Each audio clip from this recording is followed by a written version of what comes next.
Bienvenue sur la FM 100.9, c'est un retour de rendez-vous avec la politique cette semaine avec Régis Juanico, donc invité par Gilles Charles. Gilles, bonjour. Bonjour Philippe, bienvenue sur Loire FM, le samedi à midi et maintenant le jeudi à 18h pour la rediffusion.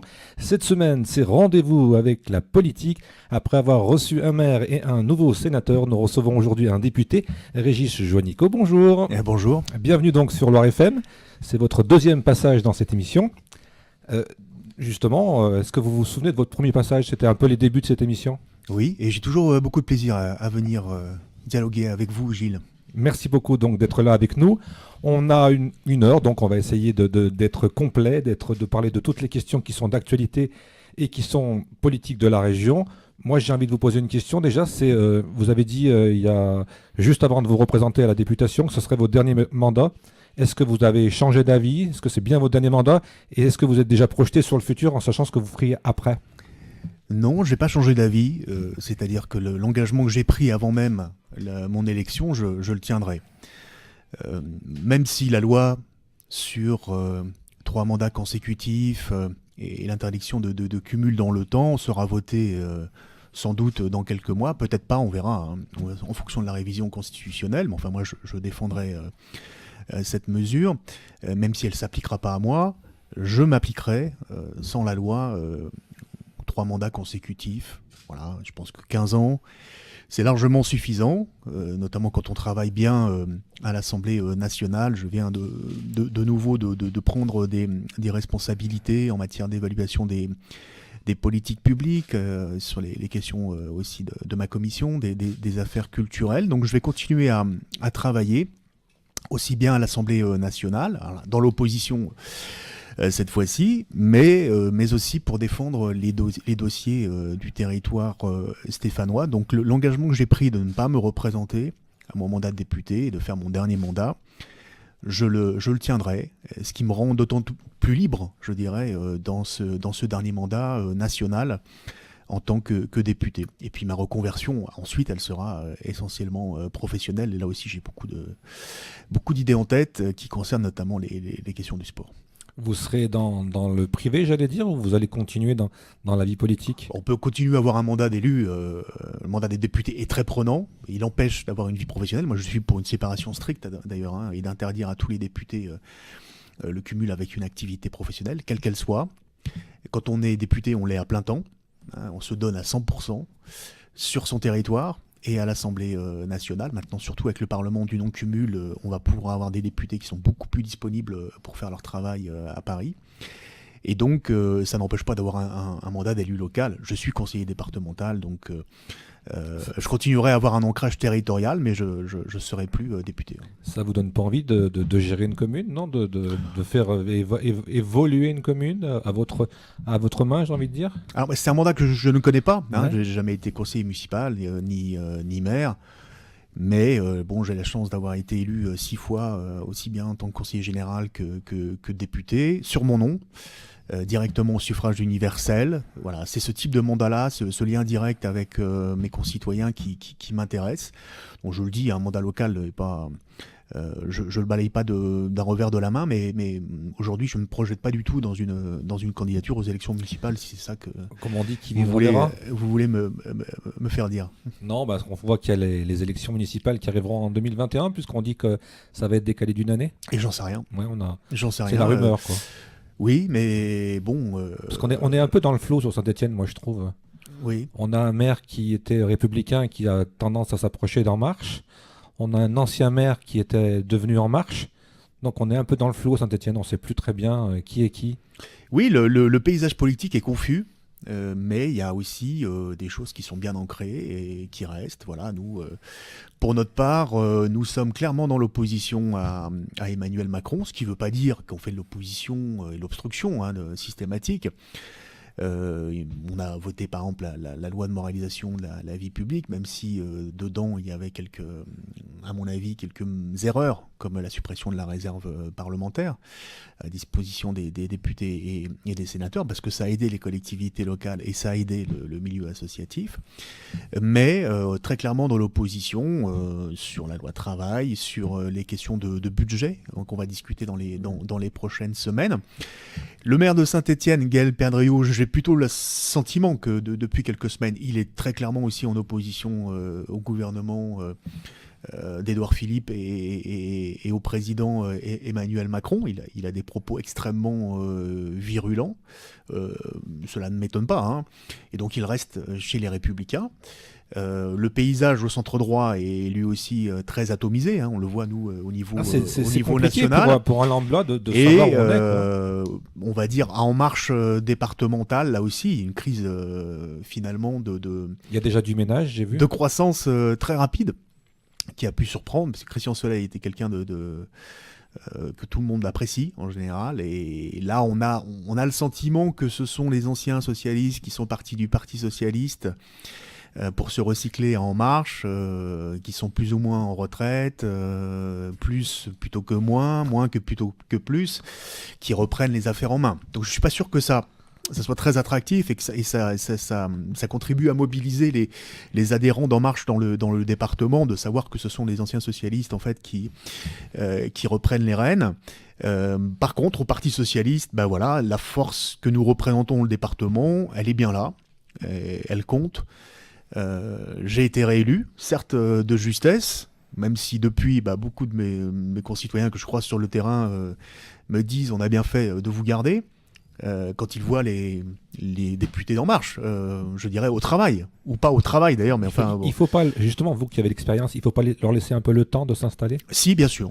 Là-dessus, je ne fais pas de procès sur l'illégitimité ou le caractère amateur des premières semaines, mais c'est une vraie différence de conception du mandat de député que nous avons, et souvent là-dessus, on est plus proche, nous, de nos anciens collègues, dits de l'ancien monde, des Républicains, à considérer qu'un député, certes, c'est quelqu'un qui vote la loi, qui la modifie, qui l'amende à Paris, qui est présent dans l'hémicycle, mais c'est aussi quelqu'un qui est ancré dans son territoire, qui est au contact des réalités. Je le dis souvent, on a besoin de députés qui ne soient pas hors sol et qui fassent remonter notamment tout ce qu'ils engrangent sur le terrain au contact de leurs concitoyens. Et des élus locaux. Et qui sont des élus de proximité. On est élus sur des circonscriptions. Je ne veux pas que ça disparaisse, je ne veux pas qu'on ait des députés qui sont simplement sur des listes nationales. Il y a un danger aujourd'hui, c'est la diminution du nombre de parlementaires qui serait couplé à un dispositif de proportionnel, parce que là on passerait de 577 députés à 300 élus dans les circonscriptions. Quand vous dites danger, c'est quoi le danger ? Parce que nous on n'a pas toutes les clés, donc on dit il y a un préfet, il y a un maire, il y a une métropole, on ne sait plus très bien qui fait quoi dans toute cette politique. Aujourd'hui, les députés sont élus au scrutin uninominal majoritaire dans des circonscriptions. Si vous mettez une dose de proportionnelle, j'y suis favorable. Bon, admettons 10%, 15% du nombre de députés. Mais si en plus vous diminuez le nombre de parlementaires, c'est ça qui est dangereux, de faire les deux en même temps. Vous aurez 300 députés élus dans les circonscriptions, mais aujourd'hui nos circonscriptions font 120 000, 130 000 habitants. Demain, si c'est le cas, ça sera 300 000, 350 000 habitants. Ce n'est pas gérable. C'est impossible. C'est des départements. C'est ingérable. On ne sera plus au contact de nos concitoyens. Et aujourd'hui, on a des députés En Marche qui ont une conception très hors sol du mandat de député. Ils ne veulent pas faire de terrain, ils ne veulent pas être au contact des associations, des élus locaux, ils ne veulent pas être des super assistantes sociales. C'est ce qu'ils nous disent en tout cas. Et je pense que ça pose un problème dans une démocratie parlementaire. La preuve, on a un exemple très récent. On a eu cette faute politique majeure qui était la suppression d'un tiers des contrats aidés en pleine rentrée du mois de septembre. Je pense que si on avait eu au gouvernement et à l'Assemblée des élus locaux qui connaissent les réalités locales, qui sont ancrés sur leur terrain, dans les associations ou dans les communes, on n'aurait jamais eu ce type de décision, parce que les contrats aidés, c'est utile.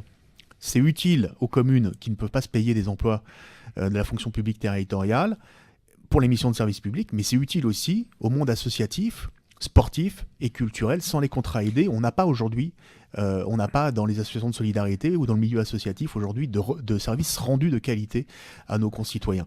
Donc voilà, ça par exemple, c'est une erreur vraiment magistrale de la part de la majorité de la République. Est-ce de que la c'est République En Marche. une erreur de technicien, c'est-à-dire Oui, de juste supprimer une ligne où on va faire des Oui. économies et on ne se réfère pas justement à la base aux élus locaux qui ont Oui. besoin de ces gens-là. Et puis on peut aussi parler de social, parce que des gens qu'on remet au travail, c'est quelque chose de social aussi. exactement. Je crois que c'est une méconnaissance totale des réalités de terrain. Parce que pour les bénéficiaires, alors certes le dispositif est pas parfait, mais il permet quand même des taux de sortie positifs en emploi ou en formation, et puis de retrouver aussi une utilité sociale, une dignité quand on est au service d'une collectivité ou d'une association. C'est très important pour des jeunes peu ou pas qualifiés ou des seniors, entre 55 et 60 ans, qui sont éloignés du marché du travail. Donc les contrats aidés, ils ont leur utilité. On peut les améliorer. Bien évidemment qu'on ne peut pas satisfaire simplement de contrats précaires, mais ces contrats aidés, ils ont montré leur utilité sur le terrain, sur les territoires, et les supprimer est une erreur politique fondamentale, surtout quand on n'a pas de solution de remplacement. Donc effectivement, c'est pour des raisons budgétaires, pour des raisons comptables. Et on a l'impression quand même, au plus haut sommet de l'État, le président de la République Emmanuel Macron, on l'a encore vu cette semaine en Corrèze, quand il a des propos extrêmement méprisants pour les ouvriers de GMSS, les ouvriers de l'usine de sous-traitance automobile de la Creuse, qui sont venus à sa rencontre et qu'il a refusé de rencontrer et qu'il a qualifié de foutant le bordel. Mais ce n'était pas la première fois. On voit quand même qu'il y a une forme de mépris et de méconnaissance à la fois des élus locaux, des acteurs de terrain, des acteurs associatifs, des corps intermédiaires, un mépris pour les syndicats. Et globalement, tout cela n'est pas une bonne gouvernance au niveau de la démocratie. Et pour en revenir au Parti socialiste dans la Loire, on vient d'avoir Jean-Claude Tissot, qui a été élu sénateur de la Loire. Pour moi, on s'est vu cette semaine d'ailleurs à Paris, c'est un précieux renfort, puisque nous serons 2 parlementaires, un député et un sénateur socialiste dans le sénateur et un département. député travaillent ensemble? Exactement, on va même mutualiser des moyens en termes de collaborateurs pour pouvoir vraiment travailler de façon extrêmement étroite dans les rendez-vous qu'on va prendre avec les acteurs du département et puis aussi sur la couverture géographique du département. Quand vous êtes le seul député socialiste dans le département, certes, il y a une sénatrice communiste, mais... j'ai envie de vous dire, vous avez eu chaud, je voulais revenir là-dessus aussi. Et seul député de gauche, tous les Ligériens s'adressent à vous. En tout cas, ceux qui veulent s'adresser à un député de gauche. Donc là, avec un sénateur qui est implanté dans le centre du département, mais qui connaît bien le Roannais, on va pouvoir bien couvrir le département avec Jean-Claude Tissot et puis bien travailler ensemble aussi à Paris pour défendre le territoire ligérien sur un certain nombre de dossiers. Réélu de justesse, mais réélu. Et on dit souvent pour les élections, chaque voix compte. Là, pour le coup, effectivement, les gens se sont aperçus, après coup, que chaque voix compte et qu'ils ont bien fait de se mobiliser. Ouais. On va faire un peu d'humour, mais est-ce qu'entre les 2 tours, vous êtes allé voir un sorcier, vous avez fait brûler quelque chose? Parce que moi, je vais être honnête avec vous, je me suis dit, quand j'ai vu les résultats du premier tour, je me suis dit, c'est foutu. Et quand j'ai vu cette énergie, je me suis dit, voilà, oui. Chapeau. Alors, j'ai jamais pensé que c'était perdu d'avance. J'ai toujours il y avait quand même pensé beaucoup d'écart. On pouvait passer. Oui. Je l'avais déjà fait une fois en 2007, mais j'étais parti de plus haut et j'étais arrivé plus haut, de 21,5% à 52% des voix entre le premier et le second tour.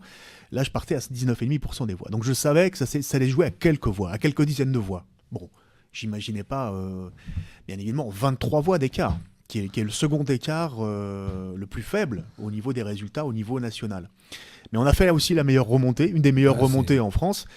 Et on est passé tout juste. C'est vrai que ça a été le dernier dépouillement des bureaux de vote qui m'était pas favorable. Et quand on avait 100 ou 150 voix d'avance au second tour, le soir du second tour, ça a été extrêmement éprouvant. Mais on y a toujours cru. Et pendant l'entre-deux tours, je crois, on n'a pas baissé les bras et on a vraiment allé mobiliser tout ce qu'on pouvait mobiliser pour ce vote. Et aujourd'hui, ils sont très heureux du résultat parce que paradoxalement, nos concitoyens sont beaucoup plus heureux quand vous êtes élu avec très peu de voix d'écart que quand vous l'êtes très largement. Ouais. C'est aussi paradoxal parce que c'est une belle récompense aussi parce que justement, voilà, un troisième mandat, c'est aussi, moi je remercie tous ceux qui ont été fidèles. Et si j'avais pas eu de mandat précédemment, si j'avais eu qu'un seul mandat, peut-être d'ancienneté, je ne suis pas sûr, peut-être que le résultat aurait été inversé et que j'aurais perdu 30 voix ou 40 voix. Bon, voilà, il y a aussi besoin d'expérience et cela a aussi joué parce que c'est pas que des électeurs de gauche, même si on était rassemblés qui m'ont soutenu. Il y a eu aussi des électeurs centristes, même de droite, mais qui reconnaissaient la qualité du travail que j'avais pu mener comme parlementaire. Si j'ai bien noté, j'ai même vu que votre adversaire depuis des décennies, M. Gilles Artigue, vous avez presque félicité. Oui, parce que même si on s'est combattu et qu'on a été adversaire à de nombreuses reprises aux élections, ça n'empêche pas le respect pour l'élu de terrain qu'il est. Et le fait qu'on partage là aussi, je le disais tout à l'heure, la même conception d'un élu de terrain qui est là pour faire remonter les problèmes, mais aussi parfois les solutions de la part des acteurs qu'il rencontre sur le terrain et qui n'est pas hors sol. Justement, entre les deux tours, est-ce que le message des gens que vous avez croisés, rencontrés, vous a influencé en vous disant il y a des choses à faire autrement ou à corriger ? Oui, alors moi j'avais adopté une position qui était de dire que je n'étais pas dans une opposition systématique à Emmanuel Macron. J'ai dit que je voterais un certain nombre de dispositions. Sur la taxe d'habitation par exemple et sur la question du pouvoir d'achat aux ménages les plus modestes, je suis très clairement favorable à ce qu'on redonne du pouvoir d'achat à travers les minima sociaux, à travers la revalorisation de ceux qui gagnent autour du SMIC. Par contre, j'ai dit très clairement aussi ce à quoi je m'opposerai, et je vais le faire dans les prochaines semaines, l'augmentation de la CSG. Nous proposons que les retraités ne soient pas taxés jusqu'à 3 000 euros et pas 1 200 euros. C'est une différence fondamentale. Ça, c'est quand même un point très important. Ce qui fait et puis aussi la suppression de l'ISF, et l'instauration d'un prélèvement unique à 30% pour les revenus du capital. Ça, c'est un cadeau de 4,5 milliards d'euros pour aujourd'hui très très peu, quelques centaines de milliers aujourd'hui de ménages les plus riches dans le pays. Ça, on ne peut pas l'accepter. Quand dans le même temps, on supprime 5 euros pour ceux qui touchent des APL, les allocations pour le logement, ou que l'on fait ce mouvement sur la CSG pour les retraités les plus modestes. C'est pas acceptable. Là, il y a un budget vraiment très, très injuste, et là-dessus, on va s'opposer très fermement. On est un peu dans le paradoxe, encore une fois, parce que on a l'impression, ce gouvernement En Marche, qui est centre-droit, un peu, j'ai envie de dire, on a un peu aussi, quand on revient en arrière, on se dit que Régis Juanico aurait pu être ministre de François Hollande et que Emmanuel Macron était aussi ministre de François Hollande. Oui, tout à fait. Donc vous auriez pu être deux ministres du même gouvernement et on se rend compte qu'aujourd'hui, finalement, il n'y a pas grand-chose qui vous rapproche sur la politique actuelle. Et clairement. Donc c'est là où les citoyens sont un peu même totalement perdus aujourd'hui. On ne sait plus si on est centriste, gauchiste, de droite, d'extrême, insoumis. C'est le flou. Donc vous avez créé Nouvelle Gauche. C'est quoi Nouvelle Gauche ? Un révélateur, et c'est les primaires qui ont clarifié la situation quand Benoît Hamon a battu avec le vote des électeurs de gauche Manuel Valls. Bon, c'est la clarification du quinquennat s'est opérée à ce moment-là. Et il y a eu des affrontements dans ce quinquennat, on n'était pas d'accord sur toutes les orientations, on s'est opposé parfois au gouvernement, vous le savez, ce qu'on a appelé les frondeurs, mais qui était un mouvement tout simplement de remontée du mécontentement et de l'insatisfaction des électeurs de gauche par rapport à la politique qui était menée par François Hollande et ses gouvernements successifs. Et c'est l'absence de dialogue, et c'est l'absence de compromis sur ces éléments d'insatisfaction qui ont fait que nous avons perdu les élections intermédiaires locales, il ne faut pas l'oublier, bien avant les présidentielles et les législatives. Notamment les municipales dans la région. Les départementales, les régionales, les européennes, enfin il ne faut pas l'oublier. Tout à fait. Bon, donc c'était les signaux d'alerte. Nous avons fait remonter ces signaux d'alerte, nous n'avons pas été entendus. Donc à partir de ce moment-là, nous avons non seulement haussé le ton, mais aussi parfois montré notre opposition, y compris au sein du groupe parlementaire. Et puis, dans les derniers mois du quinquennat, nous avons changé de responsable de groupe et nous l'avons conservé. Maintenant, nous avons un groupe beaucoup plus réduit, puisque nous n'avons plus que 30 députés socialistes. Nous avons appelé ce groupe Nouvelle Gauche pour bien marquer la séparation avec le quinquennat précédent. Mais voilà, nous arrivons à vivre ensemble, malgré nos différences, nos sensibilités. Ça a toujours été ça, le Parti socialiste, quelque part, c'est la synthèse des différentes sensibilités. Et puis, ça sera un congrès dans quelques mois qui tranchera à la fois l'orientation politique nouvelle du Parti socialiste et sa direction. Et donc là, il y aura un débat, effectivement, entre, je pense, notamment ceux qui ont soutenu François Hollande pendant 5 ans. Je ne parle pas de Manuel Valls, il est parti. Je ne parle pas de Benoît Hamon, il est parti aussi du Parti Socialiste, mais beaucoup de ses soutiens et puis l'aile gauche du Parti Socialiste, on va animer ce débat. Ça sera l'occasion de se repositionner à gauche, puisqu'on avait un peu la sensation qu'au PS, il y avait deux courants, Oui. un à gauche et un à droite. Oui, alors c'est pas qu'une question de gauche et droite, bien évidemment, mais il y a cette clarification qui est attendue, et puis le fait d'être dans l'opposition maintenant clairement à Macron, le fait qu'il mène une politique aujourd'hui qui est pas ni de gauche ni de droite, qui est ni de gauche ni de gauche. Elle est compliquée à lire. Elle est libérale. Ouais. Elle est libérale et elle favorise outrageusement quand même aujourd'hui les ménages les plus riches dans notre pays. Donc c'est plus que de la confusion, c'est quand même très clairement une politique extrêmement favorable à ceux qui ont déjà beaucoup. Donc c'est ça qu'il faut qu'on combatte, donc ça nous aide aussi. Il y a pas de, je prends juste la question du budget des sports et des crédits aujourd'hui pour le Centre national du développement du sport, qui est l'opérateur de l'État sur les territoires, qui finance les clubs sur le terrain, qui finance les équipements sportifs de proximité. On nous annonce une division par 2. Un budget divisé par 2, c'est-à-dire 150 millions d'euros quasiment de coupes budgétaires dans les crédits du sport. C'est inacceptable au moment où on obtient les Jeux Olympiques et Paralympiques pour Paris 2024. Voilà, c'est un exemple on va dire, de coup de rabot budgétaire, mais qu'on peut retrouver sur tous les sujets, collectivité, logement, bien évidemment, où là, il y a énormément de mesures injustes. On va supprimer le dispositif Pinel et le PTZ, le prêt à taux zéro, pour ceux qui souhaitent accéder à la propriété dans les zones détendues comme Saint-Étienne Métropole, alors que ça a été un mécanisme, tous les acteurs du logement nous le disent, qui a été un mécanisme qui a été extrêmement favorable à la construction de logements neufs dans notre territoire. Donc c'est une aberration. Et là, on va couper totalement cet effort qui avait été fait de construction de logements neufs. Et pourtant, l'État ne doit pas faire des économies. Eh ben, l'État fait des économies, mais il redistribue aux plus riches. Donc c'est là où il y a un problème. Et si on redistribue aux plus riches l'ISF, par et que ces exemple. plus riches recréent de l'emploi en France à moyen ou à long terme, est-ce qu'il n'y a pas aussi des retombées qui pourraient Je ne crois pas du tout à intéressantes cette théorie de l'économie du ruissellement. Autant nous, dans notre contre-budget, au groupe Nouvelle Gauche, au groupe à l'Assemblée nationale, nous avons souhaité flécher un certain nombre de financements sur les PME. Dans la Loire, nous avons des PME industrielles extrêmement innovantes. Il faut continuer à les aider, mieux les aider, plus les aider. Autant je ne crois pas du tout aujourd'hui que 0,2% d'ISF sur des patrimoines qui font plus d'1 million d'euros, ça soit un souci et que ça contribue à l'exode fiscal d'un certain nombre de nos compatriotes les plus riches. Je n'y crois pas du tout. Ils ne reviendront pas en raison de l'ISF ou pas. Et c'est pas pour ça qu'ils investiront plus dans le productif. Je n'y crois pas non plus. Donc voilà, c'est une philosophie complètement différente que nous avons de l'économie, de l'emploi et surtout de la justice sociale. Philippe, une question ? Oui, j'avais une question pour Régis Juanico. Revenir quelques instants sur son élection, donc de quelques voix, certes, mais sa réélection donc aux législatives. Est-ce qu'on ne peut pas le rapprocher quelque part ? On reçoit la semaine prochaine Cécile Cukierman, qui a été réélue donc sénatrice et brillamment, puisqu'elle est arrivée 12e, juste derrière Bernard Bonne. Si on prend les voix qui sont censées voter pour elle parmi les grands électeurs, il doit y en avoir 150. En gros, elle a fait plus de 300 voix.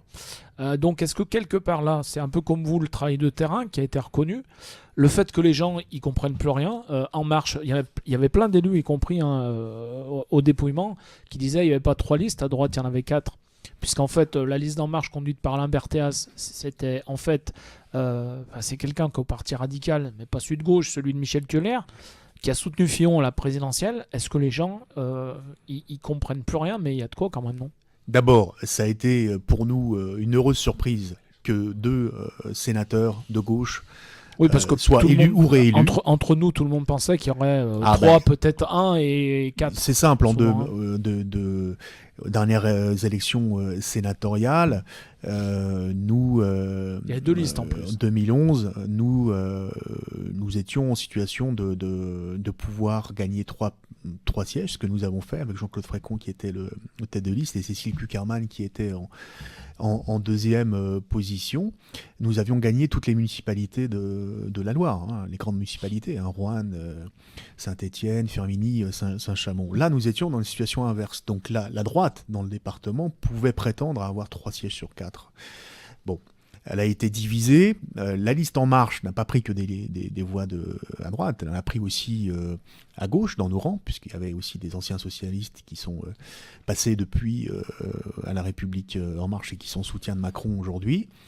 Donc évidemment, ça a fait moins de voix pour Jean-Claude Tissot, mais c'est exactement le nombre de voix qu'on avait prévu de faire. Il a fait une excellente campagne, lui, pour le coup, de terrain. Et puis Cécile Cukierman, c'est le fruit aussi de son travail, effectivement, dans le département, et comme élue sortante, effectivement, et une élue aussi qui a été extrêmement claire sur son opposition à la loi NOTRe, qui était la loi qui réformait l'organisation des collectivités territoriales et qui a été extrêmement mal perçue par beaucoup de petites collectivités, intercommunalités, notamment dans le milieu rural. Je pense qu'effectivement, on a pu faire une bonne campagne à gauche, en ratissant large, donc un socialiste, une communiste, 2 sur 4, et c'est un excellent résultat. Ils vont pouvoir d'ailleurs travailler ensemble au Sénat, et puis que nous travaillons ensemble, les parlementaires de gauche aussi, pour l'intérêt général de nos concitoyens. Un bel équilibre, 2 sur 4. Comment ? Je dis un bel équilibre, 2 sur 4. Oui. Alors, au lieu de 3 sur 4, qui normalement ça aurait été en théorie ce que devait avoir la droite, quoi. Allez, on fait notre petite pause musicale. Vous avez choisi Bernard Lavilliers avec la chanson Saint-Étienne et on revient dans la deuxième partie. On aura des sujets plus stéphanois et notamment on va parler beaucoup du stade Geoffroy Guichard.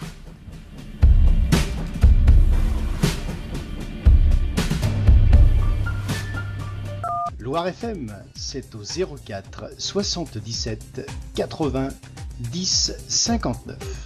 29 place Bobissande, 42 000 Saint-Étienne.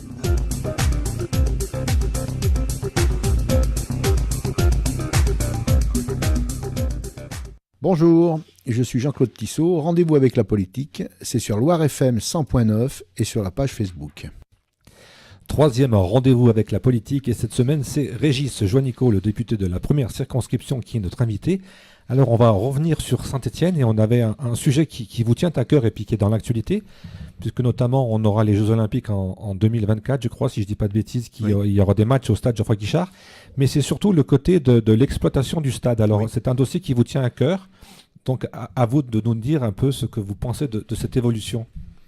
Les discussions ont lieu actuellement et j'avais l'occasion de présenter ma position à l'occasion d'un débat des élections législatives et j'ai souhaité que je puisse être auditionné de façon plus approfondie par le Conseil de développement et notamment par Claude Rizac et les membres du Conseil de développement qui sont en train de préparer un rapport qui sera présenté aux élus de Saint-Étienne Métropole dans le courant du mois d'octobre. Pour dire quoi ? Pour dire qu'aujourd'hui, on peut aller vers un accord gagnant-gagnant, renouvelé, entre Saint-Étienne Métropole, qui est propriétaire du stade Geoffroy Guichard. Vous savez qu'il y a eu beaucoup d'investissements, notamment des collectivités locales, mais des finances publiques de façon plus générale pour rénover le stade, notamment à l'occasion de l'Euro 2016. Quand on disait que le stade était trop grand maintenant, la Cour des comptes. Ouais, je ne crois pas que les membres de la Cour des comptes soient qualifiés en quoi que ce soit pour évoquer les jauges de stade. C'est complètement relatif. Si on a voulu faire une jauge à 42 000 places, ce qui fait que Geoffroy Guichard est aujourd'hui le 7e stade en termes de capacité d'accueil, c'est bien évidemment parce que le club a pour ambition de jouer le top 5 dans le championnat, a des ambitions sportives, il est même classé parmi les tout premiers clubs à l'indice UEFA au niveau des clubs français, c'est pour jouer les premiers rôles. Et s'il veut jouer les premiers rôles, ça nécessite aussi de passer d'une affluence, où aujourd'hui on est à 28 000, on est largement au-dessus de l'affluence moyenne de Ligue 1, qui est 21 000, à bien au-delà. Mais ça nécessite justement que le club puisse mieux exploiter son stade, son outil de travail, mieux le valoriser. Et donc, l'accord gagnant-gagnant, ça serait que Saint-Étienne Métropole reste propriétaire du stade. C'est un outil patrimonial aujourd'hui qui est bien évidemment... auquel les Stéphanois sont extrêmement attachés, qui est un outil de rayonnement aussi pour l'agglomération, mais qu'on donne plus de marge de manœuvre au club dans le mode de gestion, d'exploitation et de valorisation de cet outil de travail. Aujourd'hui, il ne l'exploite que les jours de match, donc 30 fois par an. Ouais, pour faire du business, quoi. Pour améliorer les ressources financières du club, bien évidemment, en hospitalité, en réception, en améliorant aussi son marketing, sa billetterie, Donc en faisant, bien sûr, en faisant en sorte qu'il y ait une affluence plus importante, ça dépend aussi de la qualité du spectacle qu'on voit. Si le championnat est mauvais, ce qui n'est pas le cas cette année, évidemment, il y aura moins de monde dans les stades. Je pense qu'on sera plein voilà. pour Neymar. Par contre, ce qui n'est pas normal, c'est que le club ne puisse pas exploiter aujourd'hui, en dehors des matchs, à domicile, le stade, en hospitalité, avec le musée des Verts, en termes de visites touristiques. Aujourd'hui, on s'aperçoit quand même que le stade est sous-exploité. Et on doit lui permettre de mieux pouvoir améliorer ses ressources économiques pour améliorer son modèle économique. Aujourd'hui, c'est un budget de 70 millions d'euros, la SSE. On le sait, dans les prochaines années, les clubs qui seront en dessous de 100 millions d'euros de budget ne pourront pas jouer les premiers rôles, notamment avec des PSG, avec l'AS Monaco, qui sont bien au-dessus. Il y a un investisseur minoritaire qui va bientôt être accueilli à moyen terme, mais d'ici là, il faut consolider les ressources du club et lui permettre de mieux exploiter tout le reste de l'année le stade Geoffroy Guichard. Mais ça veut dire aussi un droit de regard de la collectivité sur, bien évidemment, la possibilité d'accueillir d'autres événements.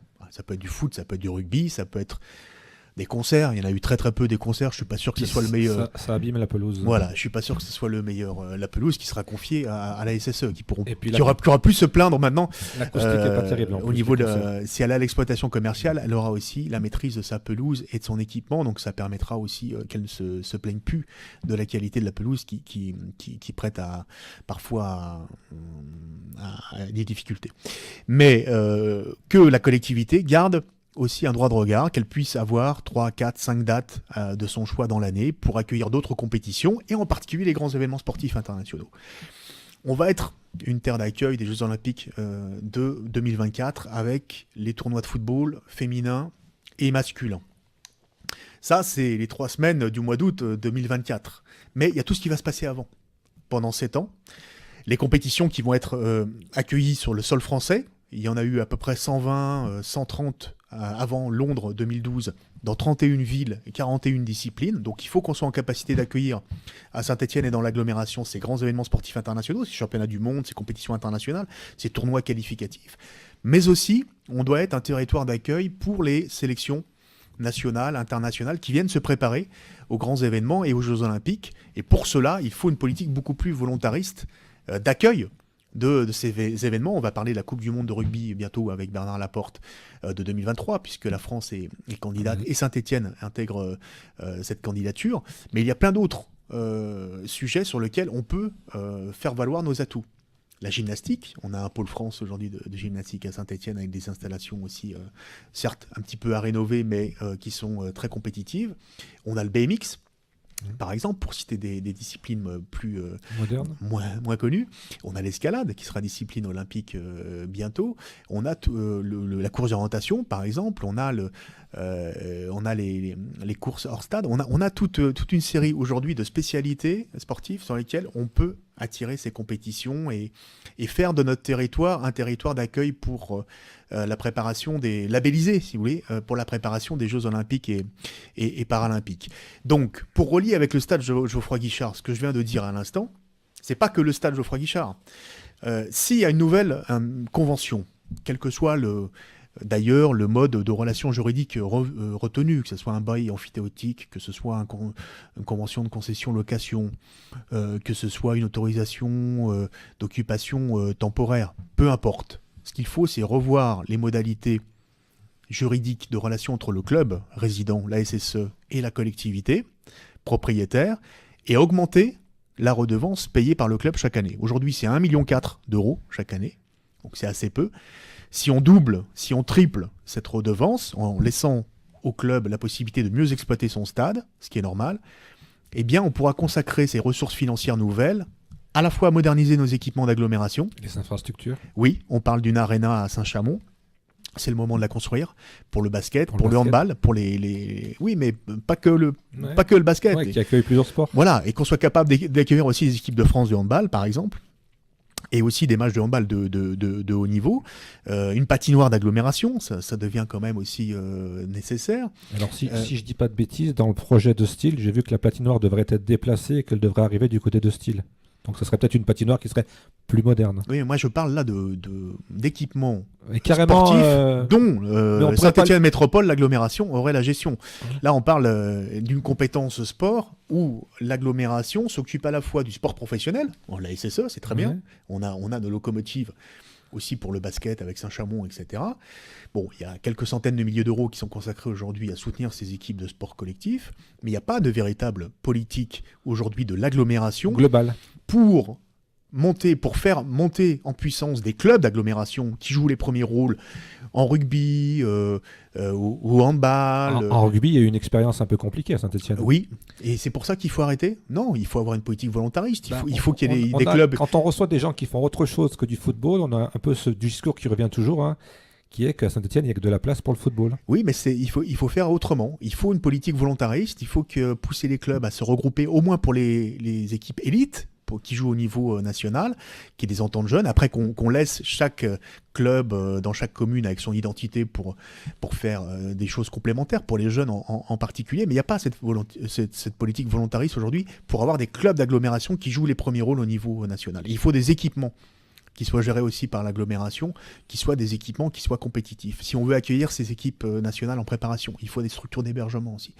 Donc tout ça se construit très vite. Si on veut être labellisé territoire d'accueil pour les Jeux Olympiques, on est déjà territoire d'accueil, bien évidemment, avec le football, mais avant, pour bien positionner le territoire stéphanois, on a des atouts pour attirer et pour faire venir ces clubs. Et on peut avoir les ressources financières grâce à la SSE. C'est ce que je voulais dire dans ma contribution. Oui, bien sûr, mais on ne part pas de zéro, il y a quand même des choses existantes. Il suffit de les développer, de les améliorer peut-être aussi. Oui, c'est ça. Et puis peut-être de mettre de l'argent sur ce sujet-là. Rénover les équipements, accompagner les clubs qui ont aujourd'hui des bons résultats au niveau national, les regrouper quand c'est nécessaire, et puis aider aussi les clubs de haut niveau qui font une politique volontariste aussi en direction du sport pour tous. Et là, par rapport à la SS, ça sera un contrat qui sera renouvelable chaque année sur 5 ans, sur 10 ans? S'il y a une nouvelle convention qui est signée, elle le sera pour une durée plus importante qu'un an ou 3 ans. Parce qu'on est en train, pour revenir à ce que vous avez dit, on est en train de parler beaucoup de football, mais moi j'ai un peu l'impression ou le sentiment qu'après la Coupe du Monde au Qatar, j'ai bien l'impression que le Qatar se retirera du PSG, il n'aura plus besoin de promotion. On est déjà en train de parler je crois, du patron de Monaco qui est en train de dire qu'il veut retirer ses billets.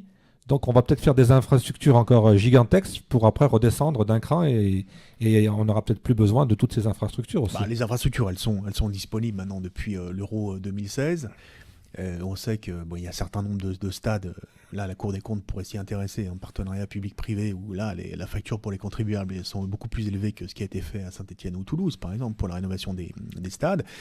Il y a quelques villes où ça a été compliqué. Lens aussi, quand il y a des aléas sportifs qui viennent s'en mêler. Le Mans, par exemple, ou Grenoble. Bon, on le sait.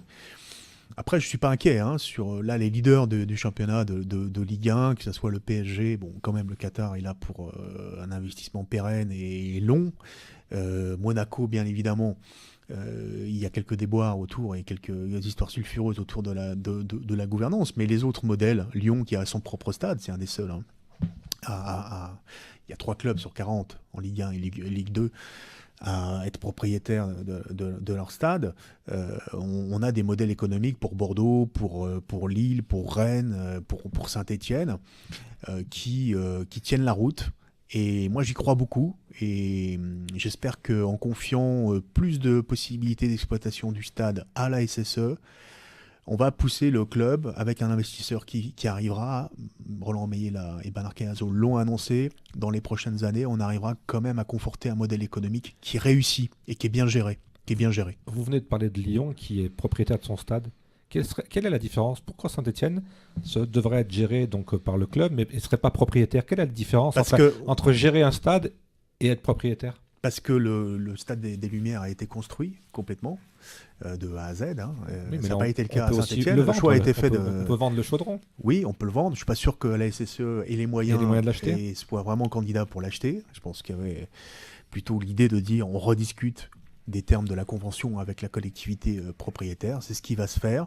Et ce qu'il faut retenir surtout après, c'est si on augmente la redevance du club, on va pouvoir redistribuer, en tout cas moi c'est ce que je souhaite, ce que je demande, via l'agglomération, pour avoir une politique sportive d'agglomération qui soit enfin à la hauteur dans notre territoire. On est un territoire sportif, Mais quand on se compare à un certain nombre de villes comme Montpellier par exemple, on est aujourd'hui bien en deçà en termes d'ambition sportive. Et il faut qu'on ait les ambitions et les moyens de nos ambitions. Ça veut dire qu'il y a la place, il y a les moyens, il faut juste de la volonté et puis mettre Oui. le point ou l'accent dessus. Et puis proposer les bonnes solutions. J'ai eu l'impression d'avoir une oreille attentive au Conseil de développement. On verra le rapport qui va être rendu par l'équipe Quand est-ce qu'on aura la réponse là de Claude Rizac, a priori le 19 octobre. Donc c'est tout proche. Oui. Un autre sujet qui est dans l'actualité à Saint-Étienne, j'ai envie de vous demander, est-ce que vous allez signer la pétition pour l'A45 ? Certainement pas. Je connaissais votre réponse. Là, moi aussi, j'ai là pour le coup défendu très clairement et publiquement ce qui a été ma position d'ailleurs comme conseiller départemental lorsqu'il a fallu voter sur le financement de l'A45 et voter les participations des collectivités territoriales. Et je l'ai défendu publiquement, donc j'avais tout à y perdre pendant l'élection, puisque tout le monde dit si vous êtes opposé à l'A45, vous aurez tous ceux qui sont favorables qui voteront contre vous. Bon, moi j'ai eu le courage de défendre ma position et je continuerai à le faire. Tout simplement parce que ce n'est plus un projet aujourd'hui adapté au XXIe siècle. Sur le plan du développement durable, sur le plan de son montage financier qui est extrêmement favorable aux concessionnaires privés et qui est très défavorable aux contribuables qui payent 4-5 fois et qui payent aussi un péage. Quand on est stéphanois, qu'on est dans l'agglomération, qu'on est dans le département de la Loire, la région participe aussi, donc indirectement, et puis l'État participe à hauteur de 400 millions d'euros, et un péage en plus à payer pour une autoroute qui va déboucher finalement ce que nous disent aujourd'hui les Lyonnais. Le maire de Saint-Genis-Laval en particulier qui est intervenu cette semaine pour se prononcer contre, mais tous les élus du Rhône sont contre. La 45, c'est quand même un tiers du tracé, pour dire qu'on va amener cette autoroute sur une zone de congestion automobile qui tout le monde peut constater à Lyon. Lyon est congestionné. Ce n'est pas encore le cas à Saint-Étienne. Donc moi j'ai dit tout simplement qu'au niveau du montage financier, au niveau des terres agricoles qui étaient sacrifiées, les 500 hectares sur le parcours, ce projet était aujourd'hui caduc. Il fallait trouver d'autres alternatives. Tout de suite. Il ne faut pas attendre, parce qu'on nous dit l'autoroute 2022, 2024, 2025. Enfin, les gens qui sont embêtés sur la 47, c'est aujourd'hui. C'est aujourd'hui qu'il y a les problèmes. Justement, il n'y a pas de solution. C'est sur Givors qu'il faut... Il n'y a pas d'autres solutions ? Bien sûr qu'il y a des solutions. Ceux qui disent qu'il n'y a pas d'alternative, qu'on ne peut pas requalifier la 47, mentent. Voilà, cette étude de 2005, elle parle de Lorette, elle parle de la Grand Croix. C'est pas ici qu'il faut agir. C'est à Givors. C'est là où il y a un problème, c'est le franchissement du Rhône. C'est là où il faut ouvrir une alternative. Moi, j'ai fait d'autres propositions aussi qui permettent de désengorger la circulation sur la 47. C'est de rendre obligatoire, par exemple, quand il y aura maintenant le barreau de la 89 qui sera terminé en février 2018 avec la tour de Salvani, il y aura une autoroute complète sur la 89, que tous les poids lourds qui sont en transit entre Clermont et Lyon, par exemple, ou d'autres villes de l'Est de la France, soient obligés de prendre la 89 et soient interdits de passer par la 47. Sauf la desserte locale, donc les entreprises locales qui continueraient à pouvoir utiliser la 47, mais on s'éviterait d'avoir les poids lourds qui sont très nombreux et qui sont source aussi de beaucoup de désagréments sur la 47, on le sait. Ça, je l'ai proposé. Qu'on incite financièrement beaucoup plus au covoiturage. Là, les collectivités pourraient mettre de l'argent, moins d'argent d'ailleurs que ce qu'ils vont dépenser, 120 millions d'euros chacune, soi-disant pour la 45. Ça va coûter très cher. Oui, ça va coûter très cher, mais c'est les contribuables quand même derrière. Et puis bon, là, le gouvernement a mis un coup d'arrêt quand même en disant, de toute façon, on n'a pas les moyens de financer tous les projets d'infrastructure, donc on va les revoir. Et il va y avoir les assises de la mobilité, mais les critères qui ont été définis pour dire on va privilégier les transports du quotidien, on va privilégier les réseaux non concédés, font que la 45, a priori, est menacée. Parce que très clairement menacée. Le citoyen... Ça, c'est les décisions du gouvernement. Le citoyen qui aura le choix entre une autoroute payante et une autoroute gratuite, moi je pense que je sais déjà le choix que je vais faire. Donc on va avoir une autoroute toute neuve, toute belle, qui aura beaucoup moins de fréquentation que l'autre, quoi. Donc c'est pas équilibré comme raisonnement. Bien sûr, et aussi comment on utilise mieux la 89 aujourd'hui, qui est aussi très cher, 5 euros l'aller, 5 euros le retour, mais qui permet quand même d'éviter l'agglomération de Lyon quand on veut rejoindre la Loire. Ça, c'est quand même aussi une donnée à prendre en compte. Aujourd'hui, là, voilà, il faut bien savoir, beaucoup d'élus, dans la Loire, mais aussi dans le Rhône, sont contre le principe de la 45. Il y a des députés En Marche, comme Jean-Luc Fugy, par exemple, mais bien d'autres aussi qui se prononcent contre, et beaucoup dans l'agglomération lyonnaise. Et il n'y a jamais eu de dialogue qui a vraiment été organisé entre les élus de la Loire et les élus du Rhône sur le projet de la 45. Mais aujourd'hui, c'est un projet dépassé. Et j'ai bien peur que de toute façon maintenant il soit définitivement passé à la trappe. C'est un peu le sentiment qu'on a, que c'est quelque chose qui verra jamais le jour. C'est très clairement l'orientation qu'a prise le nouveau gouvernement et l'exécutif. Pour revenir en quelques mots, on a parlé légèrement du budget 2018. Qu'est-ce qu'il faudrait améliorer selon vous? Qu'est-ce qu'il faudrait balayer? Il y a ce qu'il faudra améliorer, c'est ce que je disais tout à l'heure sur les dispositifs logements qui ont bien fonctionné dans les territoires comme Saint-Étienne Métropole, un dispositif Pinel par exemple, qui permet de défiscaliser quand on investit dans des logements qu'on loue ensuite, les PTZ qui permettent aussi à des ménages plus modestes d'accéder à la propriété. Ça, c'est des mesures très importantes parce que ça stimule l'économie dans les territoires comme le bâtiment ou les travaux publics. Il y a bien évidemment tous les cadeaux qui sont faits aux plus riches qu'il faut supprimer, comme la question de l'ISF. Et puis, il faut aujourd'hui des mesures, soit de soutien de l'investissement des PME, parce que c'est là où on crée les emplois aujourd'hui dans notre département, d'un côté, soit des mesures de soutien du pouvoir d'achat, et notamment, il ne faut pas toucher à la CSG pour les retraités et puis les fonctionnaires. On ne peut pas dire aux fonctionnaires, serrez-vous la ceinture, vous n'aurez pas d'augmentation de pouvoir d'achat, vous serez les seuls qui n'en auront pas. Ils seront dans la rue mardi prochain, le 10 octobre, et on sera à leur côté, parce que c'est une manifestation unitaire de tous les syndicats, mais il y a aussi un ras-le-bol dans la fonction publique d'être montré du doigt, et comme toujours, devant faire les sacrifices ou les efforts, notamment en termes d'emploi. Donc si j'ai bien compris, Nouvelle Gauche, c'est clairement dans l'opposition. Oui, tout à fait.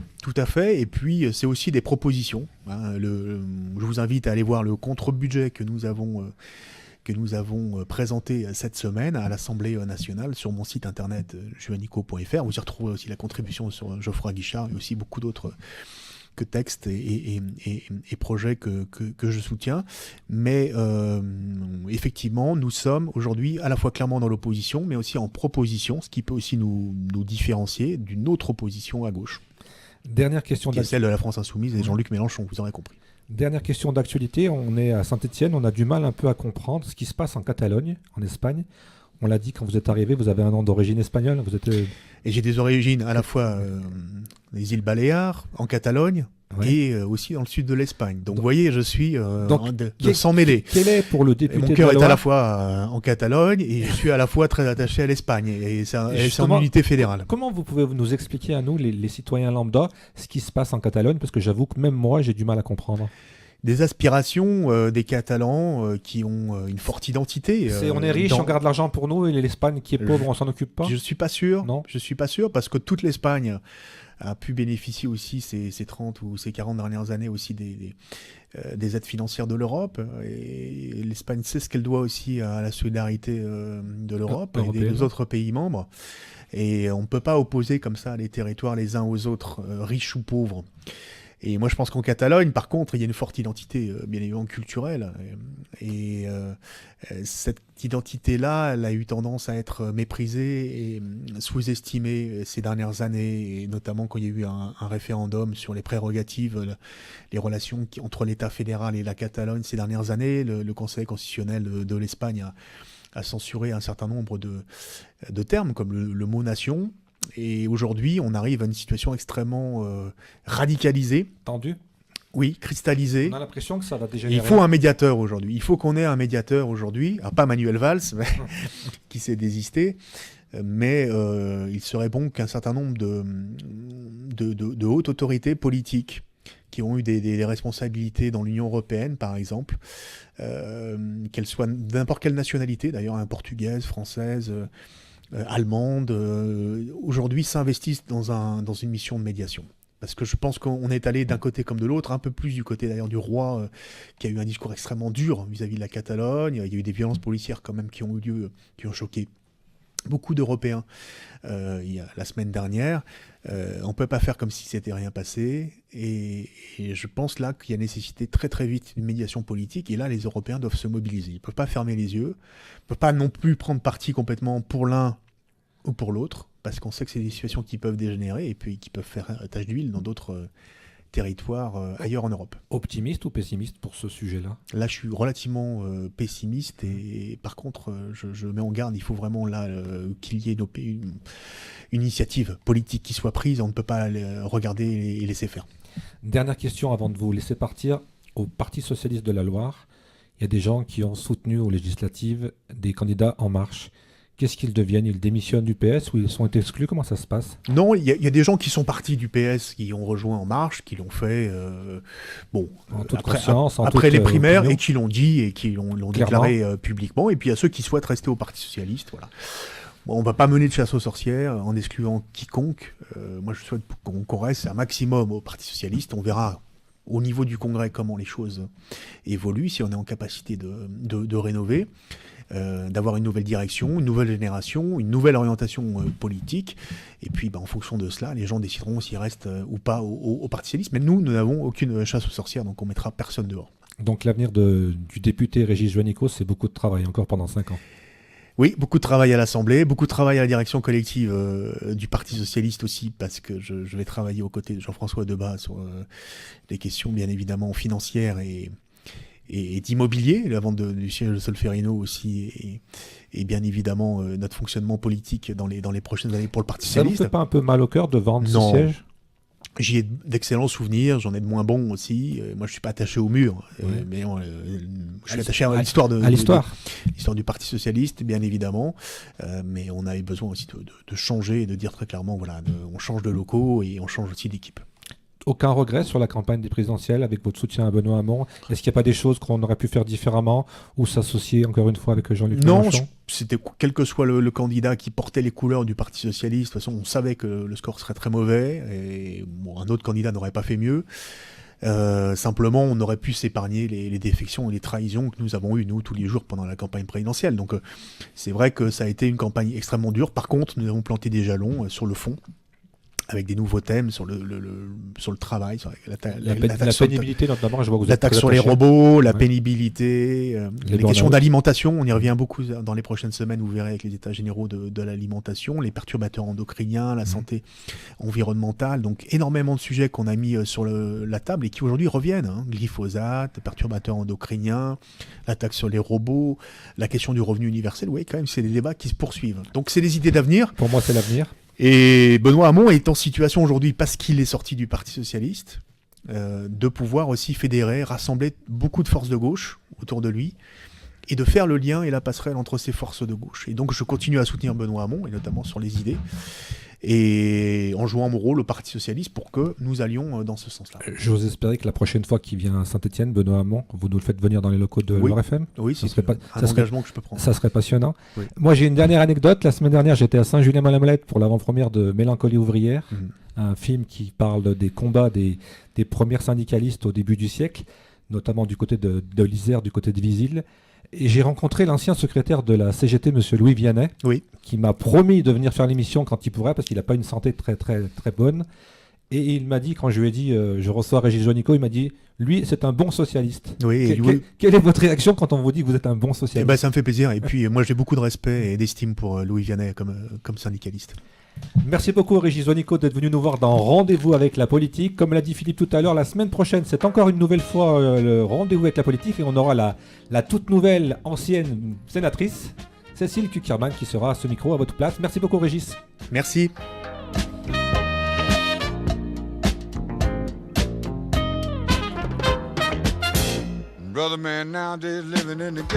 Et on rappelle la rediffusion de cette émission jeudi à 18h.